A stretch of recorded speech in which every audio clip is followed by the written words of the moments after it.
I am unashamed. What about you? The show's out, right? All the episodes have been released. Yeah, the show, by the time this runs, all the episodes will be out. No, we're a few days before this. Jep and I, we're fixing to go to New York, and I guess, what would you call that? Promote the show? Yeah. At this stage, Promo tour. they've dropped the first 5 on Fox Nation, and they ran the premiere on Fox News that Jep and his family came over to our house, and we all watched it together, which Jep and I had already, I guess, seen it because we were in it. But I was surprised our kids actually seemed like they enjoyed it, which I was kind of surprised. They were laughing. That's what Scylla said. She was like, "Dad, you're really funny in this show." And I was like, "Well, I'd like to think I'm kind of funny all the time, but whatever you think." You got the seal of approval from my sister. She watched it yesterday and was like, she said it was better than Duck Dynasty. That was her vote. Well, that's better than Duck Dynasty. Yeah, that's an interesting take. I value her opinion since she lived with us for, how long did she live with us? For a couple of years. She had to get away from y'all's family. It was turbulent time. Well, they dropped down to the lower echelons of the Robertson clan, and you know, a budding new star is Jules Jepta. Old Jep. You're a budding emerging Jules, star. we named him Jules after the old Western you saw on TV, you know, Jules. Yeah. But anyway, we named him Jules Jepta. But he finally got that little bit of that green going his way. So, Well, I'm not sure we were doing it for the money, but yeah, I know it's a long shot. I'm going to tell you right now, I did it because there are very few family-oriented shows that you can watch on TV. That's from right. the children to the grandparents. They're just not out there. I had fun just hanging out with Murray, like kind of behind the scenes. Like we would stay at a lot of these old places, and he would tell me stories. He'd always bring a book, like of what happened in the area, and he would kind of read. He was like reading me nighttime stories about it was so much fun to learn history. Like he is a history buff. I was impressed with without realizing it, they put forth a good view of Southern hospitality with the people's land that they were looking for the treasure. Oh, Phil, we did that on purpose. I mean, you know, we had shrimp, fried catfish. I said, you know, that's a pretty good. Hey, I'm going to tell you this. Yeah. Most people would have a hard time believing this, but that first episode, they did that meal 100% on their own. There was we didn't conspire. I could tell that. Look, I could tell. When we got to their house, the show, what we call the showrunner, she's like, I mean, they cooked this meal for y'all. I mean, what are you going to do? I said, I'm hungry. We're fixing to eat it. And I said, and y'all need to film it. I said, just don't get up all in our business. I was like, stand back a ways, film what happens, and then y'all figure out how to put it together. In view of our culture these days, it literally, the fish fry, the people where they were doing the searching, you know, to put a feed on like that, gives you a good glimpse of the way culture ought to work. Yeah. And look, much needed. I thought it was one of the stronger points of the treasure hunting episode. Hey, how good was that meal, Jim? It was super good. You know how sometimes somebody fries some fish and they overcook it and their grease ain't the right temperature? I could tell. Oh, it was perfect. Oh, I could tell. I started eating and I thought they've done this many times. Oh, yeah. You couldn't be this good at this because it was no different than... They tapped us for a duck hunt, I noticed. Yeah, I got to take which those is a boys. good thing. I got to take those two boys. Remind me of that, Jeff. Well, why did your sister, why did she like it better? Did she comment on that? She said the producer of the show, one of the producers, was extremely talented. And that's a joke. For those of y'all that know, I was one of the sort of the producers on it, brought the show together. But no, she said it was authentic. She said it was realistic. You know, because a lot of unscripted shows are kind of scripted, really. But she just thought it was real. She said that you guys came across as genuine, and I think the Murray component is huge. I mean, Murray is such an amazing guy. That part where he tears up, you know, that hit me the first time I saw it. Then because we filmed that here in the beginning of all this, we had a ton of footage of interviewing you guys, and that one moment where Murray tears up is just so authentic and real, and it shows the depth of y'all's relationship. Yeah. And yeah, I think it's kind of a relief. I think people are sick and tired of kind of agenda-driven entertainment. It's nice just to be able to sit down and watch a show, no agendas, just laugh. You see a family coming together. You see people having a good time doing something that may seem mundane, but it's really just something special about you guys coming together. So she loved it, and she Well, that's made a good. point to call me Well, that's after. what. She said, "What'd you think?" I said, "I think it's good." She called me and said, "It wasn't good. It was great."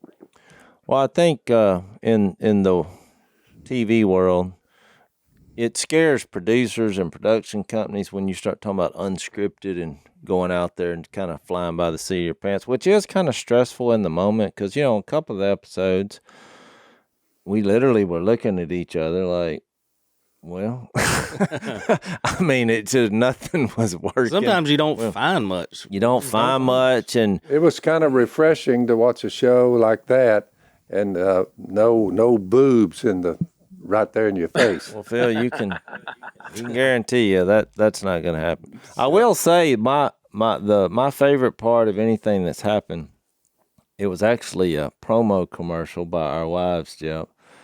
They wanted to do a commercial that was self-deprecating in that, because when our first Duck show came out, there were a lot of people accusing our wives of being gold diggers, which we all found hilarious because when we got married, we had no money. I mean, absolutely nothing. I mean, my wife had more money than me, and she was considered poor.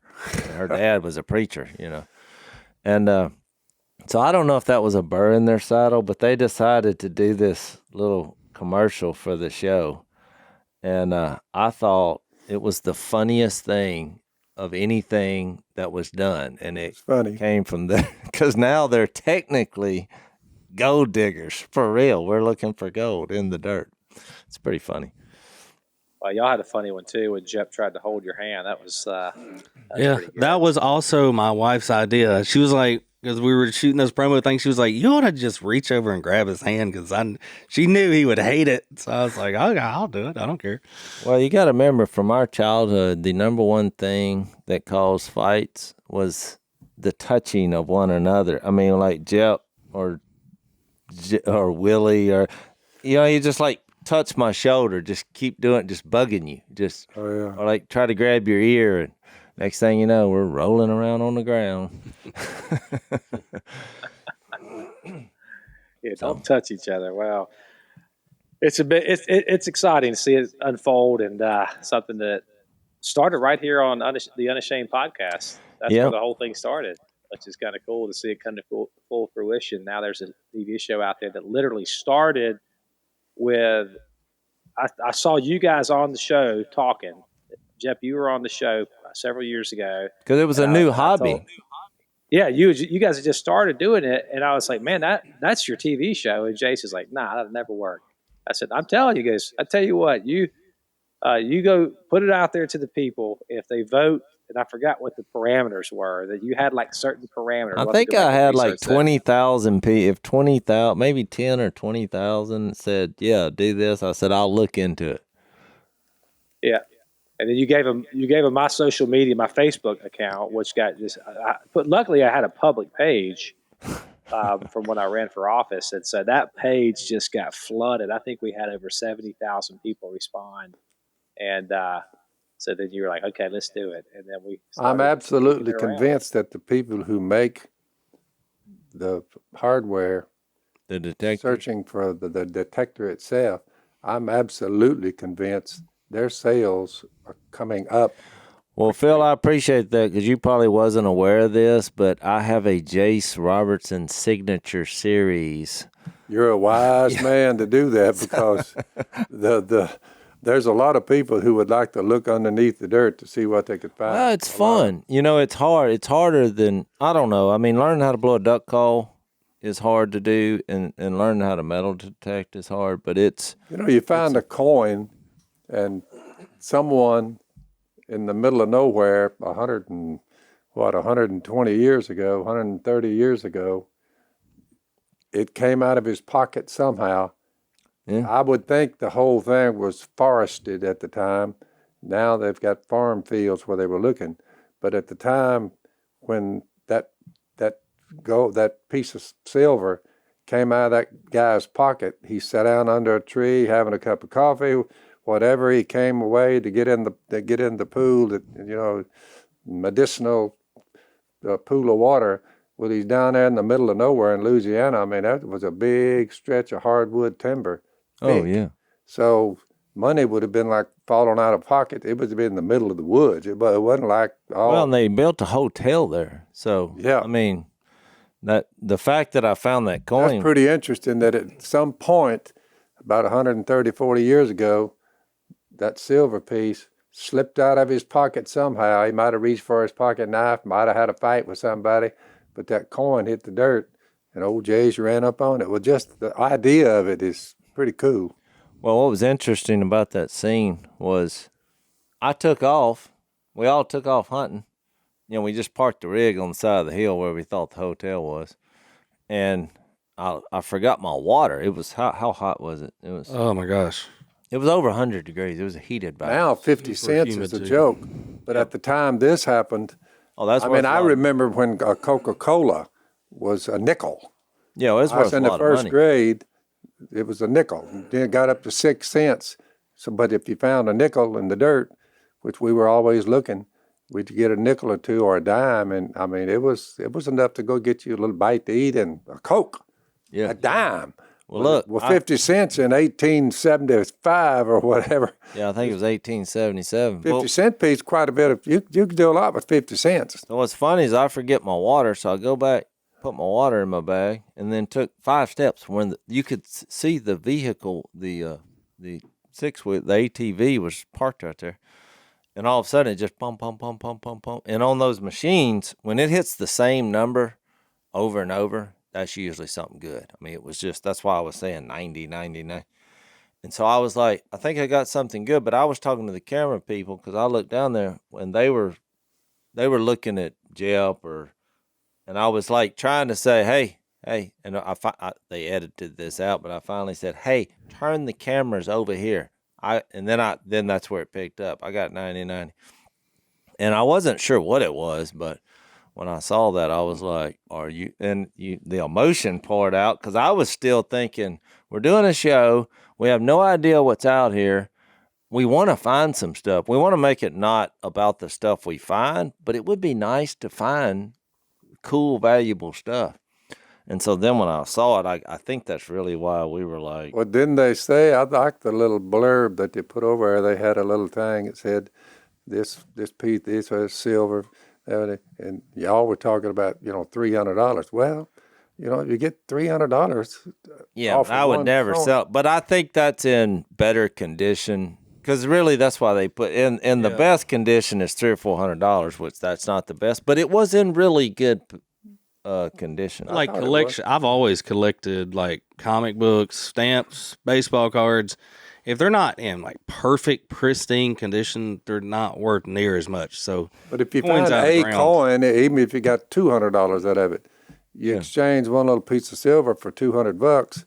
I could see how that would be a motivation. Yeah, well, Si and Jep, they're really into that. Yeah, I don't like selling what I find. Hold on, let's take a quick break for our advertisements. For over 50 years, American Home Shield has protected household budgets from the unexpected, like a busted dryer that won't work, which, by the way, just happened to me, and I had to buy a completely new dryer. An AC that's lost its cool. In fact, they can help cover the cost to repair, and they can replace parts of over 20 home systems and appliances when they wear out, no matter how old they are. So the service fees, limitations, and exclusions do apply. So you'll see the plan for details. But here's what you need to do. You need to keep your home up and running. You got to keep your budget on track with American Home Shield. So right now, for our Unashamed listeners, you can take $50 off their most comprehensive plan ever. And here's what you do. You go to ahs.com/Phil. That's ahs.com/Phil now. You'll save $50. That's ahs.com/Phil for $50 off of any service plan. Remember, service fees, limitations, and exclusions apply. See plans for detail.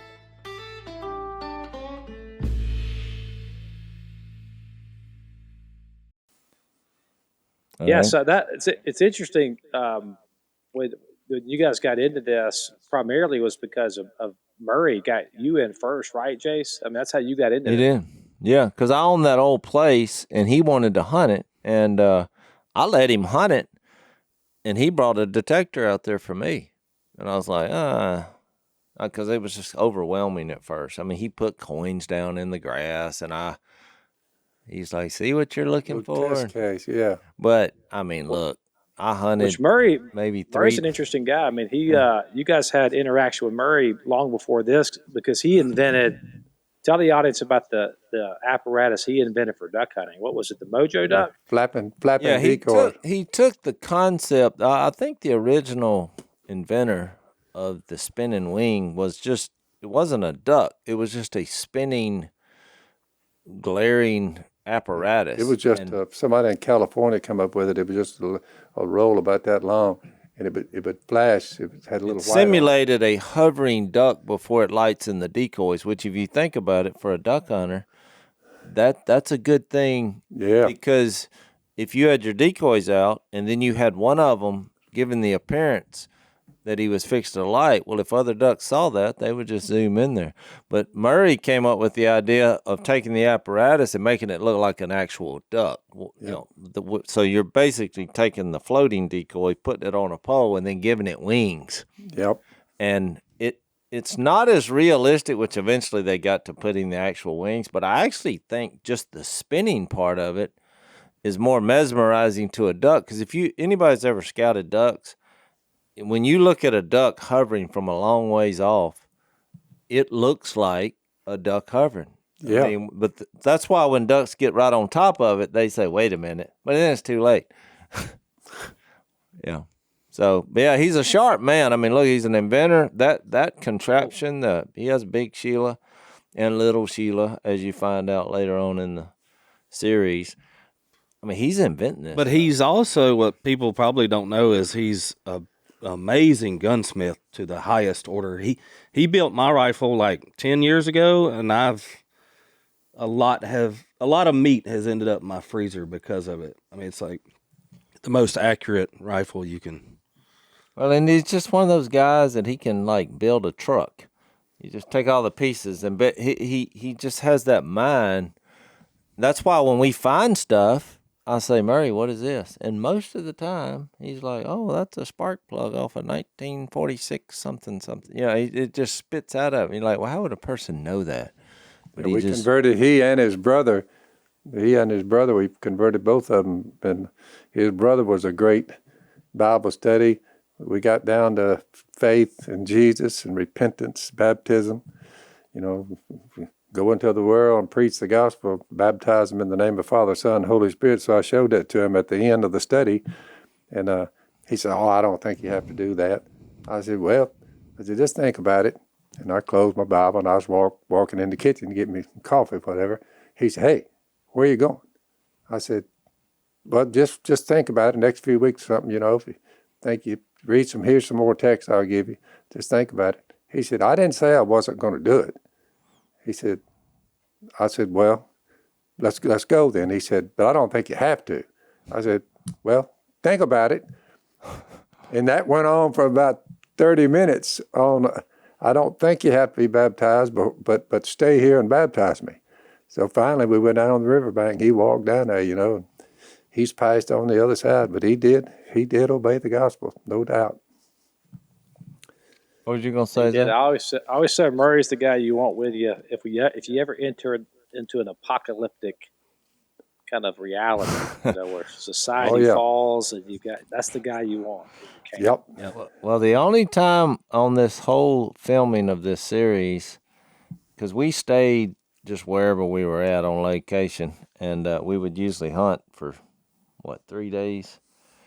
So Murray has a little place, and when we went up, they didn't. I don't think they filmed us arriving there. That's right. But the actual staying there, how long did we last? I mean, it was it was like a doomsday setup where there was no electricity.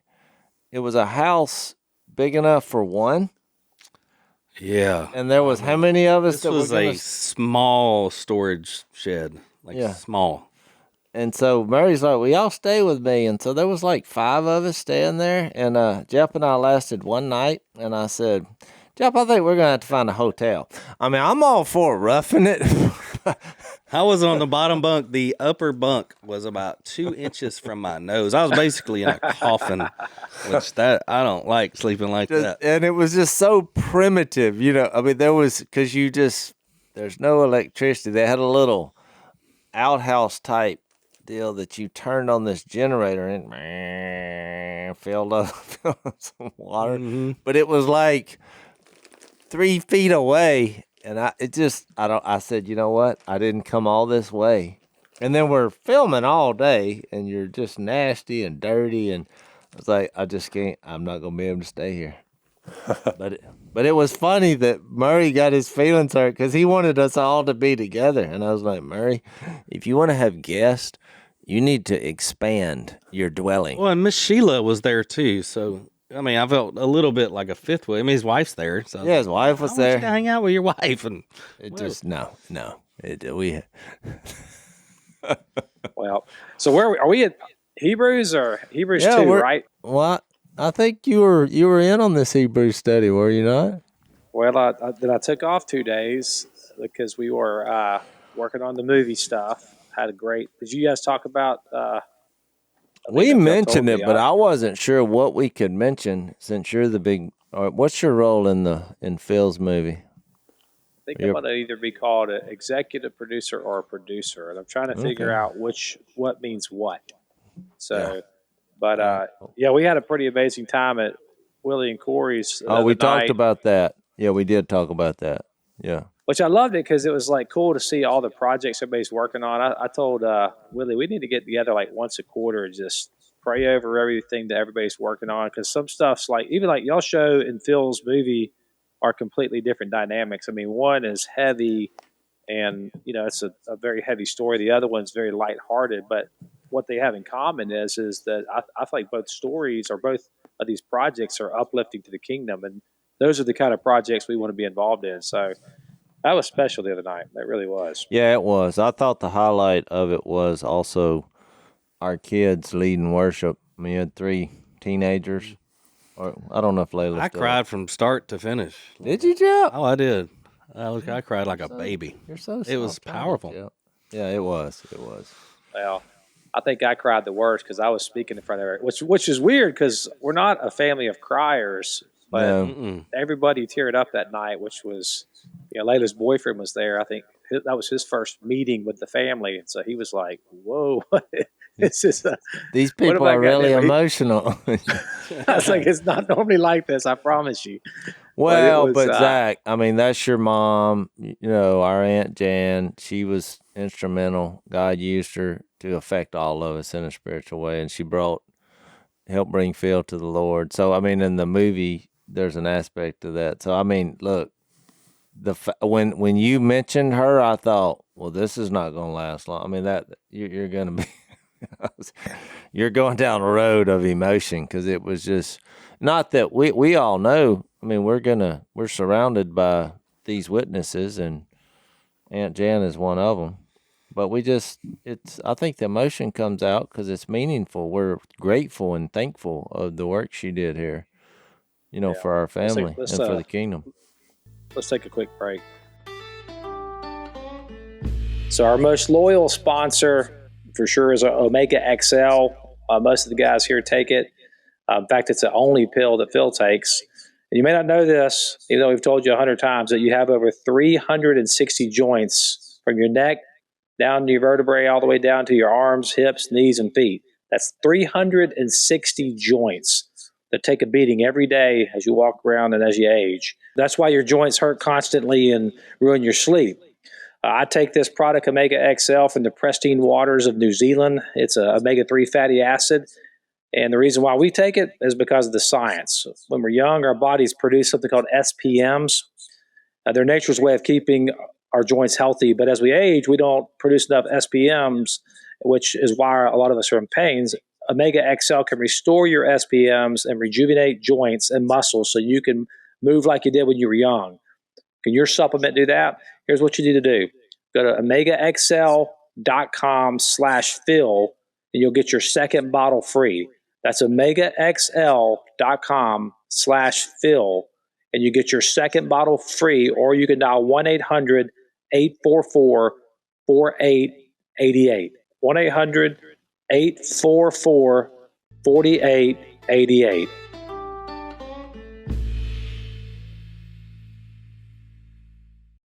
Yeah, I think your comment was probably the best compliment because you worked so hard on a project, and when you mentioned, you said you came up to me afterwards, and you said, Zach, I got to tell you, I have very few memories of that time period, but the ones I have are vivid. And you said, you've captured exactly what it feels like in my mind, which is what we wanted to do. We wanted it to feel real, That was a scary thought for me. I had about 7 or 8 childhood memories that I can't purge from my mind, but they're like my secret thoughts. It was just, life was tough back then.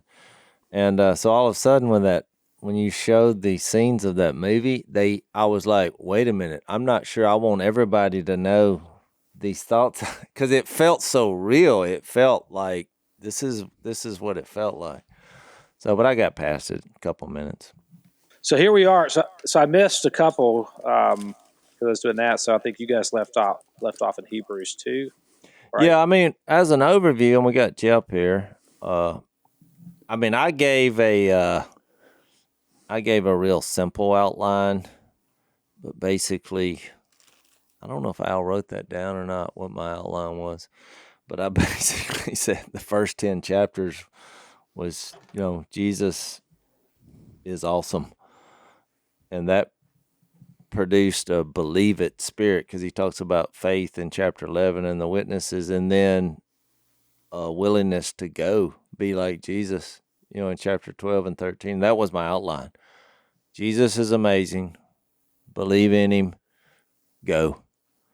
But Al's outline was a little more sophisticated, and Phil, you wanted to add one point. We had some common words that we went through as far as, let me look at Al's outline. The word perfect is mentioned a lot. The word better is mentioned a lot in Hebrews, and we went through these. Impossible is mentioned some. Of course, we know God is the God of impossible, and that where it's impossible for him to lie.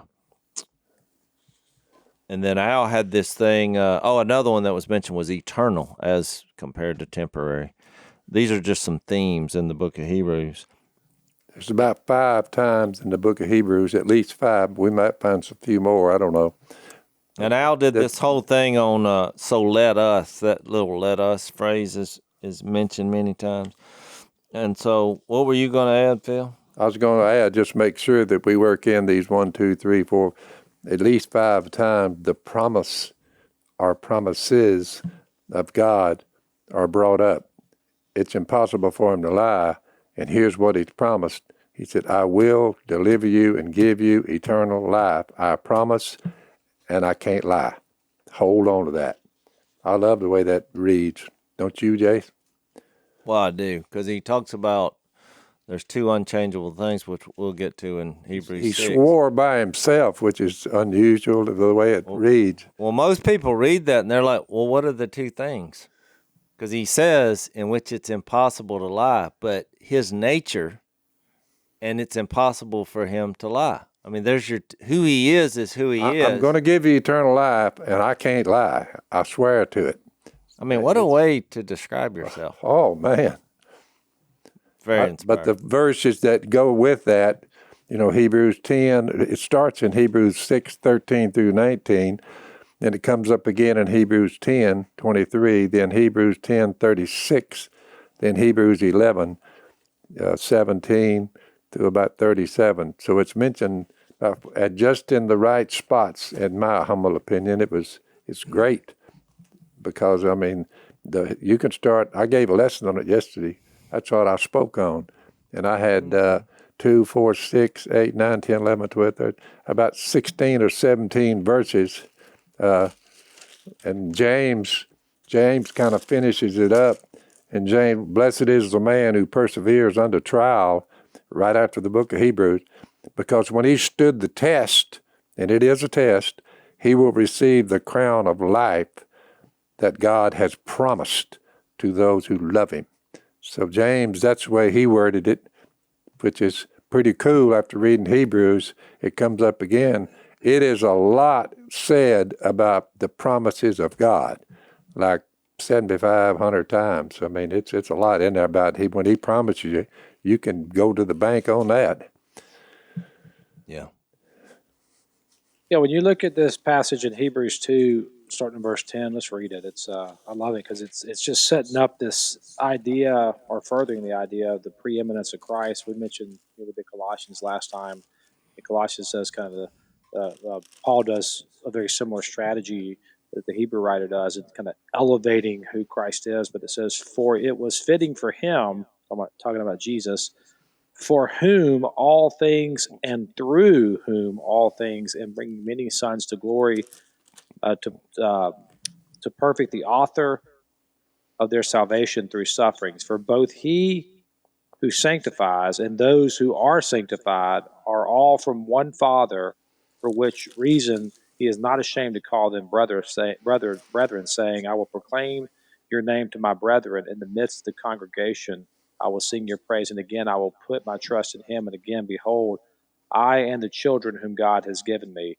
And so you think about the promises of God. The reason why I think one of the big parts of the book of Hebrews is that he is claiming that the one who's making these promises is the one through whom, the one for whom all things were made. He's the author. He's the perfecter of our faith. I mean, he is preeminent. He is, the Revelation said he's the Alpha, the Omega, the beginning and the end. It's the God of the cosmos is the one that's making the promise. So a lot of people read the book of Hebrews, they get to Hebrews 6 or Hebrews 10:26, and you as a believer, you may get worried about your salvation. But I think that before we get to any of those passages, we all need to remember that the one who made a promise to us is that he's going to sanctify us to the end is the Alpha, the Omega. Yeah, that's a big deal. You know what I'm saying? Yeah. Well, I thought about too, we just had Father's Day not too long ago. And, when he referenced in chapter 1, talking about, the Son in verse 3 is the radiance of God's glory, and the exact representation of his being. And then he quotes those passages in Psalms when he says, "You are my son, today I have become your father." In that light, when he gets to verse 14, he says, "Since the children have flesh and blood, he too shared in their humanity, so that by his death he might destroy him who holds the power of death, that is the devil, and free those who all their lives were held in slavery by their fear of death." It just made me think that, because Father's Day is a tough day for some people. I mean, either they had we were talking about Phil's movie.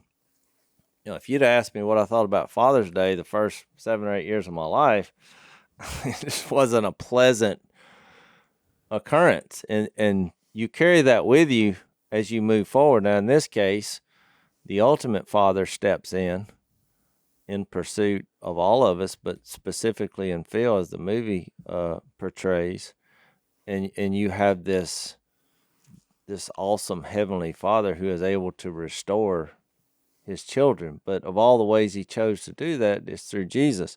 Here he's mainly talking to Jewish Christians who have all this ritualistic worship that was God's sanction in the beginning. And some of these people have put their faith and trust in other, beings and angels, and that's why he's addressing all this and who they are, just being Abraham's descendants. So I just think it's really interesting the way the Hebrew writer is trying to appeal to them in this family spirit, this relationship idea that specifically focuses on Jesus, going all in on Jesus as the representative of God. It's just an interesting, moving, inspiring way to bring them out of what they were under. And it appeals to us because we all have our little rituals in life. I mean, let's face it, you are kind of what you are raised up and involved in. And I think their situation appeals to all of us, which is the mighty work of God, how he brings us all under the same umbrella. No question. Let's take a quick break.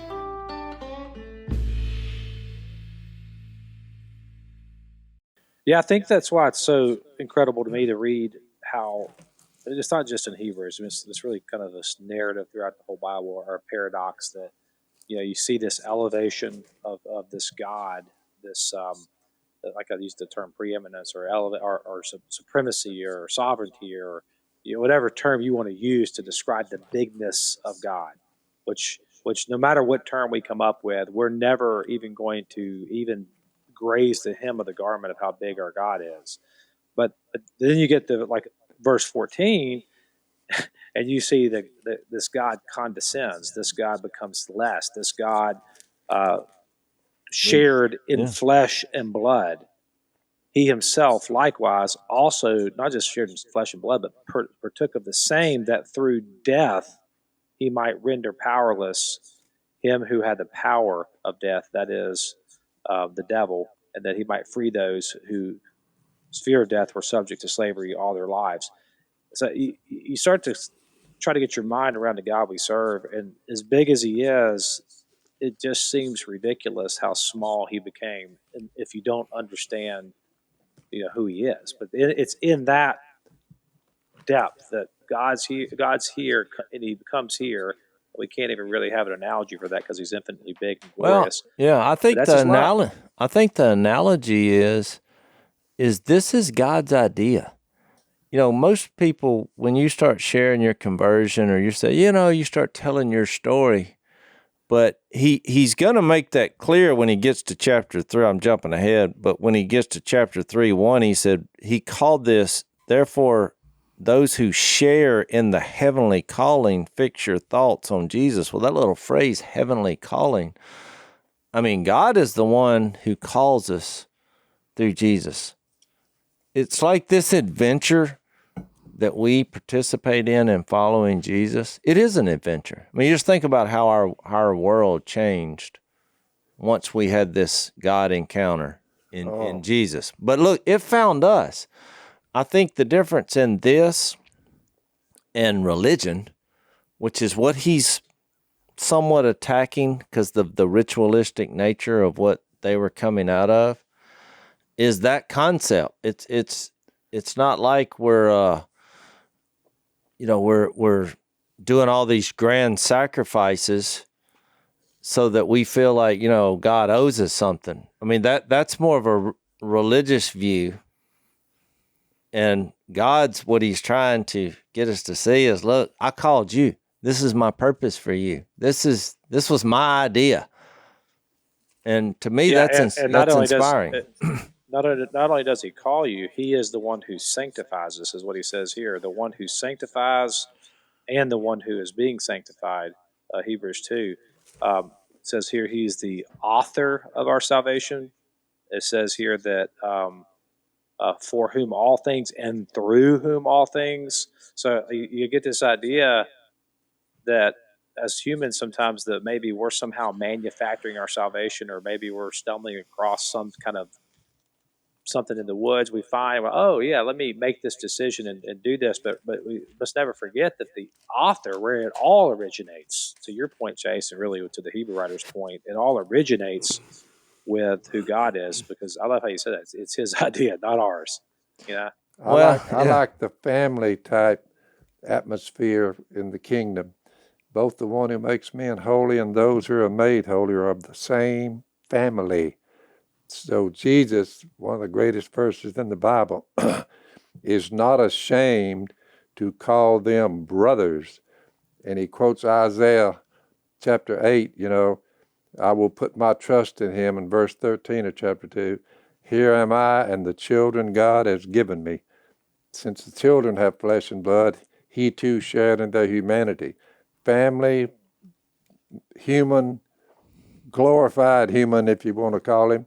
You say, boy, what a step in time when God Almighty becomes a human being and not ashamed to call us brothers. That's a powerful way to look at Jesus. You know what I'm saying, Zach? Family, brother. He's our Savior. He's our brother. I mean, man, I guess Well, and it's go ahead, Zach. makes verse it real. 17. Yeah, verse 17 of Hebrews 2, it says, therefore he had to be made like his brethren in all things. And, Yep. so one of the questions in theological circles is did Jesus have to die? And the answer is yes. I mean, Paul says in, I think, Galatians 4, if salvation could have come through any other way, then it certainly would have. And he had to become flesh. He had to become flesh. He had to be made like his brothers so that he might become a merciful and faithful high priest in things pertaining to God to make propitiation for the sins of the people. In other words, that means to make payment. There had to be a payment for the sins of the people. And that's true for us today. Like I think that's why it's important to understand the bigness of God, because when we start thinking to ourselves, man, look at what I've done. It's one of the things of the movie I really hope people see. I hope they look at Phil's life, and I hope they think, man, if they think they've gone too far, I hope they can see the man you are today. I think they'll be shocked at the man you were, but that shock is good, because we have to understand that there is no penalty, or there's no payment, there's no amount of sin that anybody could commit that's worth more than the blood of the infinite God. Nothing. Yep. Nothing is outside of his grace. And so I think that's what the point he's making here. He made the payment. He made the propitiation for sins of the people, for since he himself was tempted in that which he has suffered, he was able to come to the aid of those who are tempted. He's been like us in every way. That's why he's the perfect sacrifice and the perfect priest. And I think at the same time, he's taken on the idea of religion that you're pretty good. You think about what religion does versus what God does. And what I mean that is just the order of religion is that we have all these dividing lines. It's like, and just to give you an example, I mean, we tend to say, well, I haven't done the big sins. You know, I do the little sins. So in our minds, that means you're pretty good. You know, he's here most of the time. You know, he attends church. I mean, that's kind of the way we view how someone... I only tell little white lies. Exactly. Now, do we do that or not? The white part is where the trouble is, Jay. So my point is, so if you read something in this context, if you read like Matthew 9, I think this really goes along with what he's trying to do. When he called Matthew 9:9, as Jesus went on from there, he saw a man named Matthew sitting at the tax collector's booth, and he said, follow me, which goes back to my point, this is God's idea. The adventure came to Matthew. He's just sitting there, and he's deemed by any people's stretch of the imagination is not a good person because he's a tax collector. I mean, even from a political world, because Jep and I was talking about this earlier on the way down here, you know, the difference in a real conservative and a real liberal is we just have a different place where we put the line. Yeah. I mean, but no one likes the IRS. No one likes the IRS. That was where I was going with that. But here comes Jesus. So God revealing himself, and he says, follow me. I mean, why would he do that? And look, I don't blame the Pharisees, because while Jesus was having dinner at Matthew's house, many tax collectors and sinners came. Now look, from a religious viewpoint, you're saying, see, this is why you don't do this, because now look at where this leads. Now you got the worst of the worst all gathered up in it. What are y'all going to do, sing little worship songs and all? I mean, this has just turned into something that they don't want to be a part of. And he ate with them and his disciples. So the Pharisees saw this because they have a line that they've divided that in the name of religion. And they asked, why does your teacher eat with tax collectors and sinners? They got quotation marks on sinners. So evidently they've been doing some big sins. Yeah, he's up to And no they're- good if let's, he's uh, with This them. cannot be anything godly in this. I mean, you're kind of seeing it from the light, which I think that's the whole point of Hebrews, because the same audience. These are Jewish Christians. Let's take a quick break.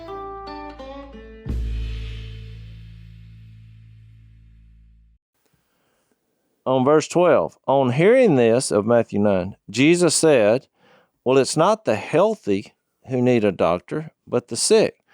And I think this next verse is, and this is a quote from Isaiah and I think Hosea, but I really think this gets to the point of what we're discussing in his audience in Hebrews. He says, but go and learn what this means, which is kind of hilarious. Because he's like, it's going to take you a while to figure this out. You're literally going to, this is not going to happen in a hurry. I desire mercy and not sacrifice, for I have come to call the righteous. I've not come. Yeah, I have not come to call the righteous, but sinners. Now look, I meditated on this and I thought about this. I was like, what was he trying to say? And then it kind of hit me. We didn't come to call the righteous. Why? Because he said over and over, there's no one who's righteous. And really what hit me in this moment is forget our dividing lines in religion. The dividing line is you have to realize that you are completely and utterly morally bankrupt before you can entertain the thought of needing Jesus. And that's what you have to think. You can't justify it by, I'm pretty good, I haven't done the big sins, I'm going to do better. Everybody sins and they die, and there is no exception. You can do however many rituals you want. You can believe what you want. You can do and that's what hit me about those sacrifices thing. They were doing these sacrifices and they were saying, okay, we're good. God owes us forgiveness because we're doing the ritual sacrifices. We're doing the ritual sacrifice. So when you get to Hebrews, he's This like, animal blood is you're good because I came down there and lived a perfect life and showed you how to live. And then after becoming one of you and then dying once and for all, which he's going to get to in chapter 9. And that's why he said, I desire mercy. And that's why he depicted him as a merciful and faithful high priest who, by the way, was sacrificed for us. But our reflection should not be to play this religion game and play the dividing line game, but to realize that we're all sinners. So then he came up with that illustration after that about pouring the new wine in the old wineskins, and I really think that gets at the heart of the matter in Hebrews. You've got to get rid of the old wineskin. This old way of doing things is not going to work. You're not going to be able to pour Jesus into that system. Doesn't work that way. He's 100% good, and you're not. Period. That's the dividing line. I think that's his point. Well, that goes into, I was just going to say, I just had a talk with a guy, and I said, man, I just think you need Jesus. And he's a fairly, he knows a little bit about a little. And he said, well, no, I got some stuff I got to work on in my life. I got to clean some stuff up. And I said, nope, you got it backwards. I was like, the only way you're going to clean all that up, you got to start with Jesus. Yeah. Then that stuff That's will good. work out. Well, he does the cleaning. Yeah. Yeah. I told my buddy Zach Ide, who he was a heroin addict and had come through CR, was in a halfway house in Monroe, and he was waiting to get baptized. And I was like, "What are you waiting on, man?" Because he had put his faith in Jesus, and he was, walking with the Lord. He said, "I'm gonna wait till I'm sober a year." I think I've told this story before on here. I'm gonna wait till I've been sober a year, and then I'll know I can do it. I gotta make sure I can do this. And I was like, Zach, you got it backwards, man. I told him the same thing, Jeff. I said, you're waiting until you get it right to come to Jesus. Now you come to Jesus to get it right. And I think that's, how many of us do that? Like, man, let me have some time in between my big last sin and the time I really commit to Jesus. And you're not going to get it right. That's why I think that this passage here in Hebrews 2 is so important for us to remember that it is He who sanctifies. So we're being sanctified, but it's actually Him He's the one doing the sanctification. I'm not sanctified myself. That's not how this works. And so, if it was, then we'd all be completely hopeless. I think you really see this concept that we're portraying in Luke 15 that has a similar deal. Remember when he was eating with the tax collectors and sinners, and which, look, that's where we got the idea to even go treasure hunting, because he tells these 3 stories where a lost sheep, a lost coin, and a lost son, which is way more impactful. I mean, it gets real in that moment. But even in that system, the prodigal son who goes out there and lives like an idiot, the whole point of the story is the older brother, well, he was living like an idiot too, but just in a totally, completely different way. He was using his good deeds and him not doing that to justify this. That's why the story should be called The Gracious Father, because it really wasn't about the son or the other, we call it the prodigal son. It was about the loving father. I mean, that's who should be getting the impact there. Here's what the Pharisees said about Jesus in that Luke 15. The tax collectors and sinners were all gathering around to hear him.